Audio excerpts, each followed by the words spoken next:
আসসালামু আলাইকুম দর্শক, আশা করছি আপনারা সবাই ভালো আছেন। আমিও আল্লাহর রহমতে ভালো আছি। আজ আমি আপনাদেরকে অতি সহজে ঘরোয়া আইটেমে কাবাব তৈরি করে দেখাবো।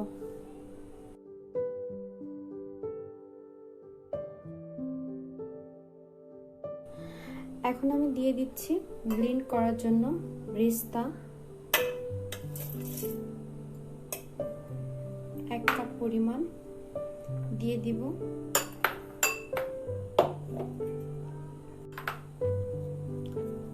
আদা, পেঁপে কুচি সামান্য পরিমাণ, রসুন, এখন দিয়ে দিব 1 চামচ টক দই। এখানে আমি নিয়ে নিয়েছি হাফ কেজি পরিমাণ গরুর গোশ। গরুর মাংসের পিসগুলো এমন থাকতে হবে, বড়ও না বেশি ছোটও না। ব্লেন্ডার করা মশলাগুলো দিয়ে দিয়েছি, সুন্দর করে মেখে নিতে হবে। 1 চামচ পরিমাণ লাল মরিচের গুঁড়া, এটা গরম মশলার গুঁড়া 1 চামচ, গোলমরিচের গুঁড়া হাফ চা চামচ, ব্রেস্তা ভাজা কিছুটা সরিষার তেল দিয়ে দিচ্ছি। এখন সুন্দর করে মেখে নেব। লবণ পরিমাণ মতো,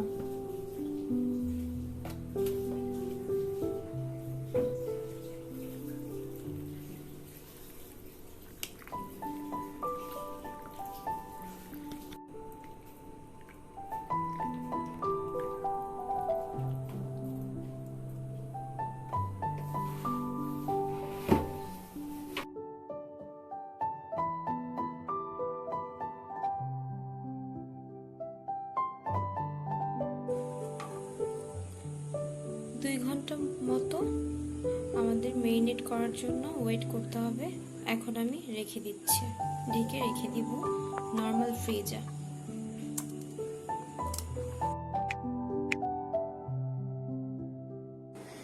ফিরে এসেছি 2 ঘন্টা পর, আমার মেরিনেট করা হয়ে গিয়েছে। আর কাঠিগুলো আমি ভিজিয়ে রেখেছিলাম।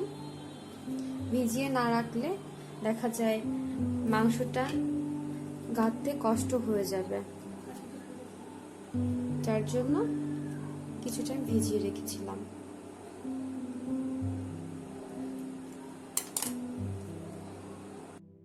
এক এক করে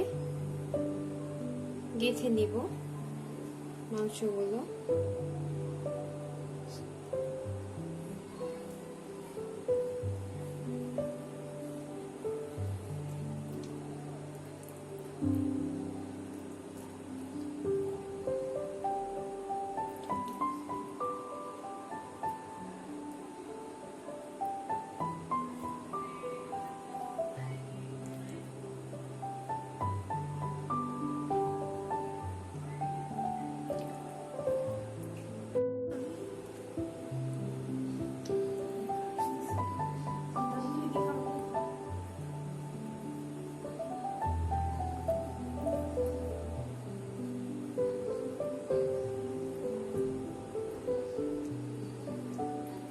কিছু কিছু মাংসে দেখা যায় গাঁথতে একটু কষ্টই হয়ে যাচ্ছে।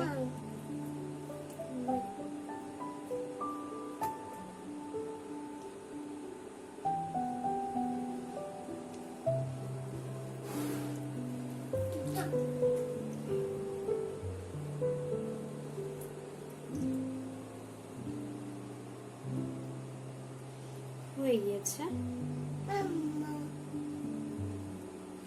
এভাবে আমি সবগুলো একইভাবে করে নিব। দর্শক, আমি ব্রেস্তা ভেজে রাখা তেলগুলো দিয়ে দিয়েছি। এখন আমার কাবাবগুলো শিকের মধ্যে দেওয়া হয়ে গিয়েছে। এখন আমি তেল গরম হয়ে গিয়েছে,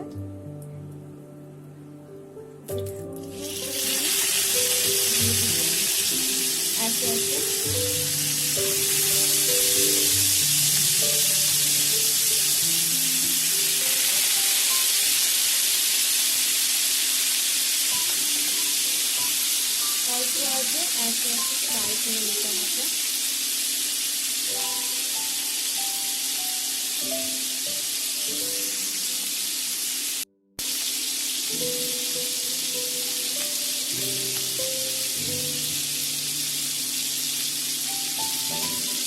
কয়লা ছাড়াই আমরা খুব সহজে বাসায় বসে এভাবে ফ্রাই প্যানে কাবাব তৈরি করতে পারি।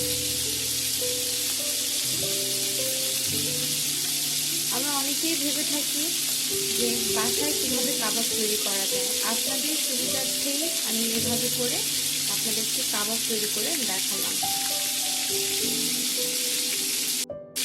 আর হ্যাঁ, তেলটা এমনভাবে দিতে হবে কাবাবের মাঝামাঝিও না, ডুবো ডুবো তেলেও না, মিডিয়াম অল্প তেলের মধ্যে এটা ফ্রাই করতে হবে।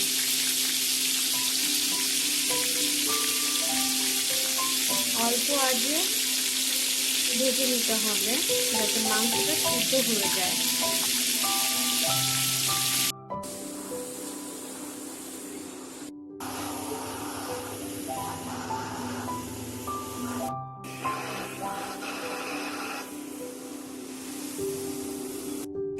দর্শক, এতক্ষণ আমার সঙ্গে থাকার জন্য অসংখ্য ধন্যবাদ। আশা করছি আপনাদের রেসিপিটি ভালো লেগেছে। অবশ্যই বাসায় চেষ্টা করবেন। আমার চ্যানেলটিকে সাবস্ক্রাইব করতে ভুলবেন না। আল্লাহ হাফেজ।